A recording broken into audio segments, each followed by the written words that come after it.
One day, my cousin made a Tinder, and we were having a family barbecue, so he came over.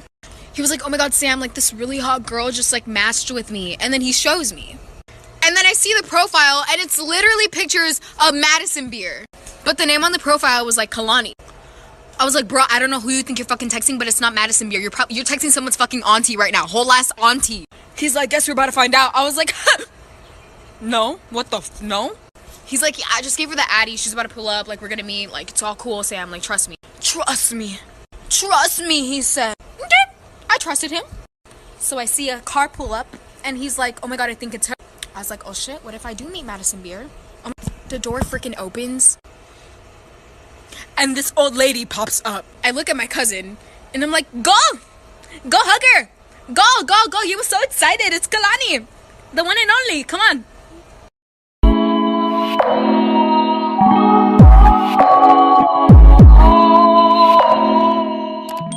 So it's Friday night, it's Roxy's birthday weekend, and we're all going to her house for the first time ever for our group sleepover. So we get there, and honestly, everything seemed really normal at first. Roxy's house was really nice, and honestly, I was confused why she never wanted us there before. So then we start making banana bread, and all of a sudden, Laura jumps and screams and runs to the other side of the kitchen. She's like, did you guys feel that? And we're all like, what are you talking about, Laura? She's like, I swear something just touched my lower back. And Laura's face turned really pale, like she was genuinely scared. And we spend the next hour convincing her that no one was there, no one touched her back. So then we start watching a movie, Disturbia. Shout out to Shia LaBeouf. And Nina goes to the bathroom. And when she comes back, she's like, Roxy, it looks like something upstairs is maybe leaking because there's this massive wet stain on your bathroom wall. And Roxy's like, oh, don't worry, that stain's always there. She's like, we actually can't figure out where it's coming from. We've had plumbers come and they can't figure it out either. There's no drain or pipe or anything that could be causing a leak at that part of the house anyway. And then Roxy says, but that's why we think our house is haunted. We all look at her kind of shocked, and she's like, yeah, that's why I never invited you guys to sleep over, because it can get kind of creepy. But honestly, at that point, I wasn't that creeped out until we went to bed, because that's when stuff started getting weird. So when I was about 5 or 6, I had a best friend named Maggie who lived next door. We would always go outside and play together. One day around dinner time, we saw a little girl around our age staring at us on the side of another nearby house. She was extremely pale and wearing a white dress. We would see her for days on end in the exact same dress. And as soon as we would yell for her to come play with us, she would run around to the front of her house. One day, we finally decided to chase after her. As soon as we rounded the corner to her front yard, she was gone. Like, she had literally disappeared. When we were walking back, we noticed a pile of dirt next to our house. In the dirt was written K-A-R-A with a stick next to it. We just assumed she was shy and wrote her name out for us, Kara. The next day we saw her again and started yelling, Kara, wait! We ran after her again, rounded the corner, and saw this old couple doing yard work in our front yard. We assumed that they were Kara's parents. So we asked them, hey, where's your daughter Kara? And they were like, that's not funny. And we were like, no, seriously, we've been seeing her every night. We just wanted to know if she wanted to come play with us. The old man looked at us and said, our daughter Kara got hit by a truck and died 30 years ago in front of this house. This is why you should never stay awake past 3 a.m. A woman in her early 20s was away from home on a business trip. The night before she was supposed to board her plane, she had trouble sleeping and had this intense fear that someone was staring at her in her room. She was up until 3. Tossing and turning until she started to hear whispers. It was a deep voice repeating the words, I'm coming to get you, I'm coming to get you. But she ignored it and eventually fell asleep. After her plane landed, she was exhausted but drove home anyway. About 30 minutes into her drive, she started hearing the same whispers from the previous night, but she thought it was because she was sleep deprived, so she kept driving. She was almost home when she began to feel sick. Her eyes were watering, her nose was running, and she let out a large sneeze. Bless you, said the same deep, eerie voice. She quickly pulled into her driveway, hugged her husband, and sat down to tell him what was going on. When this happened. I can still hear that voice.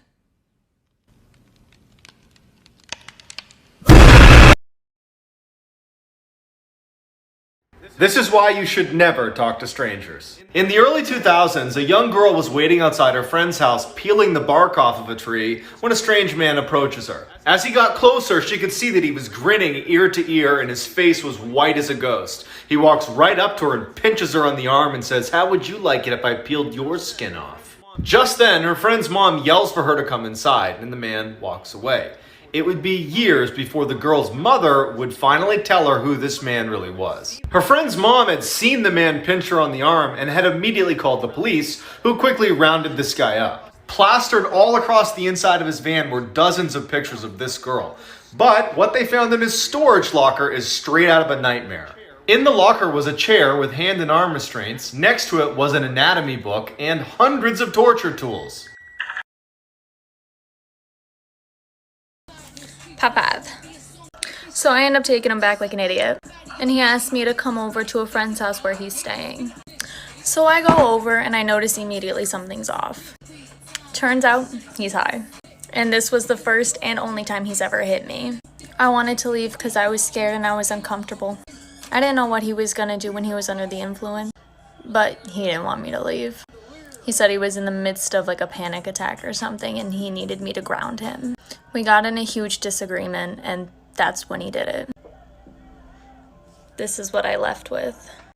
Some more minor details went down after that, but I haven't talked to him since.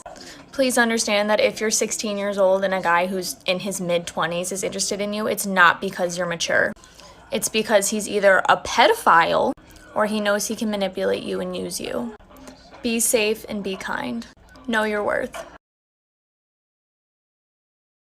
This is why you should never go on a subway again. So what happened is that one night, a teenage girl was taking the subway home from work back to her house in New York. The scary part is when she went on board, she sat directly across from two men with a woman sitting in the middle. The creepy part is that the woman kept staring at her and wouldn't even blink while the two men never once looked at her.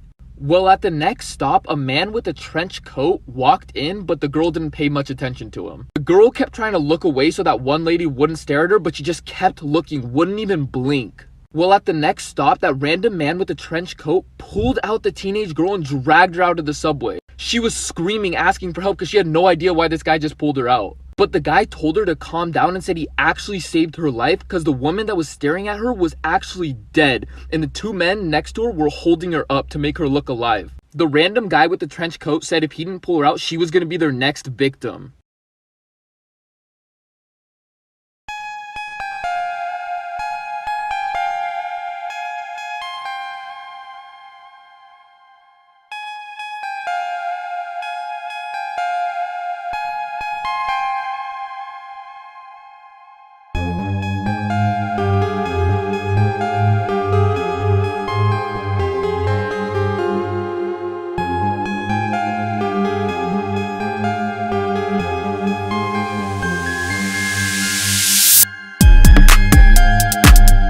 El polvo, polvo, polvo. Y yo así como confundida dije, ¿y esta bola de locos que hacen ahí tan sentados? Y ellos bien serios me dicen que me siente porque tienen que hablar conmigo. Y empieza mi hermano menor a darme un sermón que por qué ando un chupete si yo no tengo novio. Y ahí estaban mis hermanos y mi mamá interrogándome, queriendo saber que les dijera el nombre de quién fue el que me hizo el chupete. Después que me hartó mi familia tóxica, les dije una mentira para que ya se callaran. Nunca lo dejan putear en paz a uno.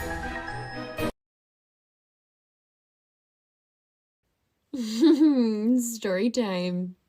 So just when I thought dating couldn't get any worse, surprise, it did. I went on this date. It was like a FaceTime date the other night with this guy, and it was going okay at first. It was a little bit awkward, but it was fine. Pretty soon into the date, he asked me what my type was. And I said, well, I don't really have a type. Like, you know, all my exes are pretty different, which is true. And then I asked him what his type was. He looked me straight in the eyes and said to me, well, normally I go for really strong, motivated, and independent women, but they're all pretty heartless. So I'm trying something different.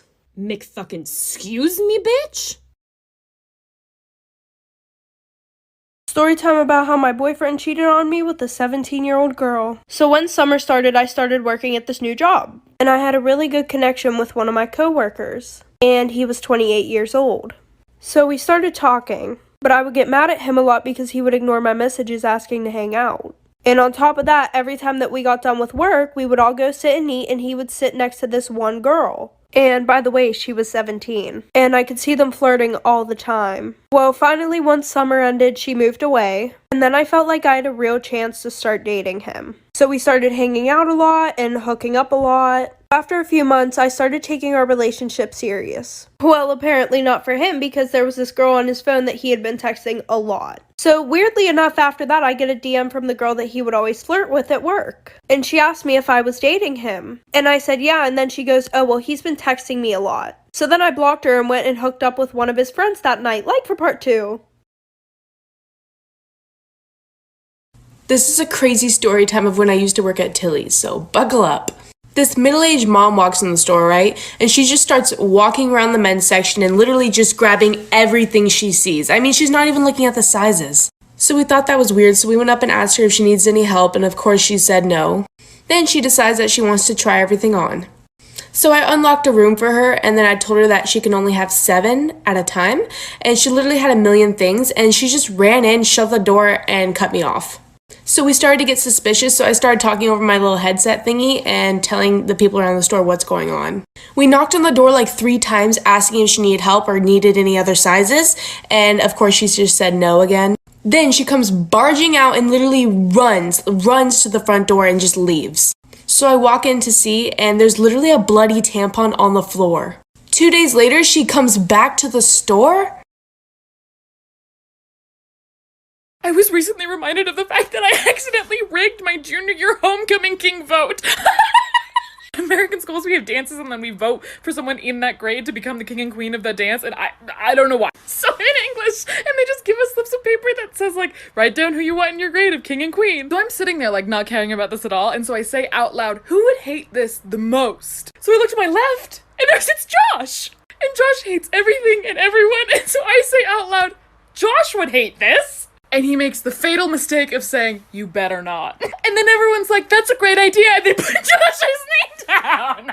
So a week later, they do morning announcements, and the English class freaks out because Josh won, and everyone else in every other class is like, how?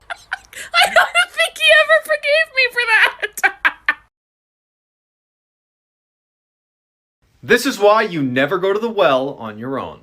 In 1983, a young boy was camping with his family on Roan Mountain in North Carolina when his mom asked him to head on down the path and get some water from the well. When the boy didn't return, his mom went to check on him and he was gone. A massive search party was launched to find him, but with temperatures rapidly dropping and finding no trace of him, the family braced for the worst. Then, miraculously, on the 7th day of the search, the boy shows up on the mountaintop in an area they had already searched, healthy and clean.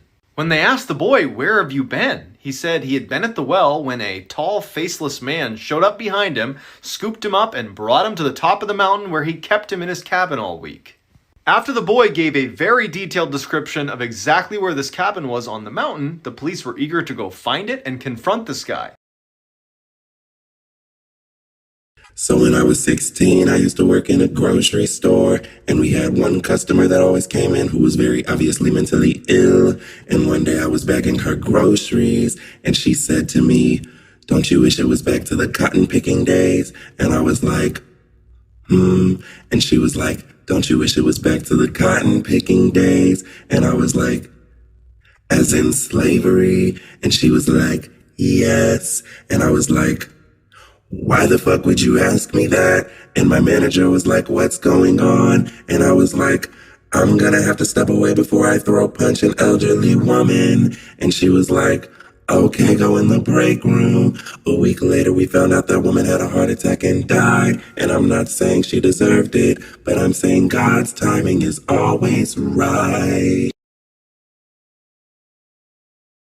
Story time. My sophomore year of high school, I was dating a guy who's dating another girl, but we didn't know about each other. I mean, we knew each other, we just thought the other was a hoe-ass bitch. I'll call her Sandra, and the boyfriend's name was Todd. Todd was dating both of us at the same time throughout the majority of our sophomore year. I had heard shit about Sandra throughout the course of the year, but he would just reassure me that it was just bullshit and she was crazy or whatnot. I'm sure she heard the same thing about me, so. However, the one thing I did know is that if I ever saw Sandra outside of school, I was gonna beat her fucking ass. Fast forward to summer. I'm about to move across country. Still talking to Todd. I'm at a girlfriend's house, and Todd randomly cancels on me. He was supposed to come over, pick me up. He didn't. I was like, what the fuck? One of my best friends at the time who I was with said that Sandra was at a park with some upperclassmen that she was friends with. And I was like, perfect. My schedule is free. Let's get it poppin'. So I go to this park, and I see Sandra, and she's just chilling. You can't fight someone who's just chilling. And her phone rings. It's Todd. I'm like, what the fuck? She's like, yeah, I mean, we've been dating for a long time. Hold up, bitch. Him and I have been dating for a long time. I said, don't answer that call. Read all these text messages.